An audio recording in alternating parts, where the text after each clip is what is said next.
Uhlmann reporting for TTN-HD Production Live, here with Dan Kneice, a camera operator and cinematographer. Dan, can you tell me a little bit about what it's like to win a Lifetime Achievement Award for this from the STEADICAM Guild? Oh, it was very exciting. I had no idea that this was going to happen. They had a Lifetime Achievement party for me, and I thought it was just a bunch of my friends getting together, you know, and they were going to show some clips of my career and things that I'd done. And then all of a sudden out came the trophy. And it was very exciting. I had no idea it was coming. And it was a great honor for my peers. Wow. And how long have you been in the film business? I started in 1979 in South Carolina, and did several movies over there. And then my big break was I did a movie called Blue Velvet, did Steadicam for David Lynch on Blue Velvet. And that led to going on now 26 years working with David Lynch. And how do you enjoy working with David Lynch? He's a great guy. You know, he's a very talented filmmaker. He's my favorite director. He knows what he wants, and his films are always interesting. You know, you may not like them, but you can't ignore them. So yeah, you know, I love them myself. But right. So, what inspired you to go into the film business in the first place? I grew up in a little town in South Carolina of 2,000 people, surrounded by swamps and alligators, and just so happens in the area I was in was 10 miles from where James Brown was born. And 14 miles on the other side of that little town is where Jasper Johns grew up. He's a very famous painter.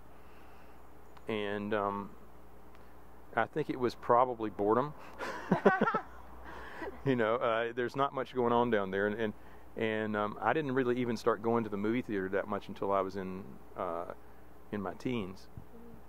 But what really got me going to want to make movies was when I was 13, my mother bought a Super 8 camera. And I started filming everything in sight with that Super 8 camera, and I really loved it, and so I just kept doing it. Wow. That's exciting. Very cool. And your mother was very supportive, and your mother was quite a bit younger than your father, 32 years I think. Yeah. Was your father supportive as well?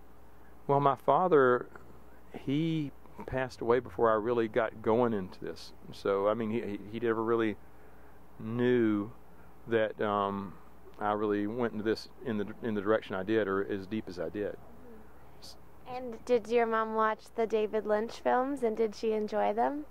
I'm not sure if she ever saw any of those films or not. You know, I mean, she came by and visited me on the set one time when we were shooting something in North Carolina, but it was really, you know, I would show her like reels of things I'd done, and I'd send her, like whenever I'd be in American Cinematographer magazine or when I'd be in other magazines, I'd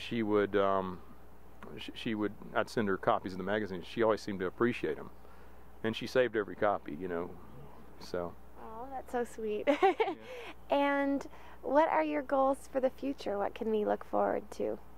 Well, right now I've hung up the Steadicam after 28 years, and I'm working on becoming a director of photography. And we just spent the month of August in Africa filming wild animals. Lived in tents in the Serengeti for, oh, well, we went over there on August 10th and stayed till the 27th. So about 2.5 weeks we lived in the bush, 7.5 hours away from any civilization. And like you'd hear things around your tent at night. One night I heard something very close rubbing up against the tents and eating things outside the tent. And they tell you not to go outside at night because you know, the animals won't come in the tent with you, but they'll brush right up against the tents. And so I went out, and as soon as the sun came up, and there were 2 Cape buffalo standing outside the tent. Wow. Were you afraid? No, I mean, they looked at me and kind of grunted, and they're very dangerous. I mean, they have really bad tempers. But I just kind of brushed it off. Yeah. No big deal. What are you going to do? You know, I mean, they didn't seem like they wanted to come and stomp on me at that point, you know. And, you know, at night you'd be asleep and you'd hear prides of lions make kills in the middle of the night, and the same day I saw the Cape buffalo, I looked out in a tree in front of the tents, and there were 20, 25 baboons in the tree.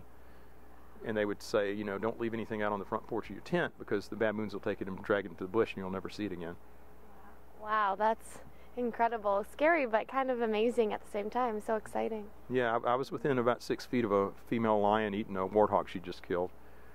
Because they don't come in the Land Rover with you either. We had the doors of the Land Rover specially modified so that we could stick the cameras. We had a camera mount built into the Land Rover, and we could hang the camera out of the door, and we could come right up on elephants or zebra. Or you know, I followed a cheetah around for about 4 hours one afternoon because we had off-road permits, and we could trundle around in the bush away from the roads where the tourists would get to go. So. Do you think you'll go back to Africa and do some more cinematography? I would love to. I mean, I went to Zimbabwe years ago. You can't even go there now because the guy that runs the place is crazy, you know. But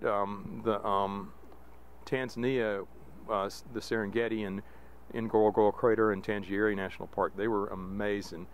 And I got to do one special thing when I was there. I got to go to the Oldupai Gorge, which is where Lewis and Mary Leakey discovered all of their hominids except for Lucy.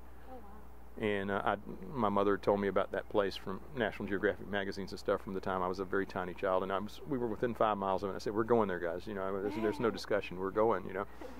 And so we got to go there and see the gorge and see the museum and the pictures of Lewis and Mary Leakey and castings of some of the hominids they found, and it was an amazing experience. Wow, that's so fascinating. Well, thank you so much, Dan, and I look forward to seeing more of your work in the future. That sounds great. I'd love it.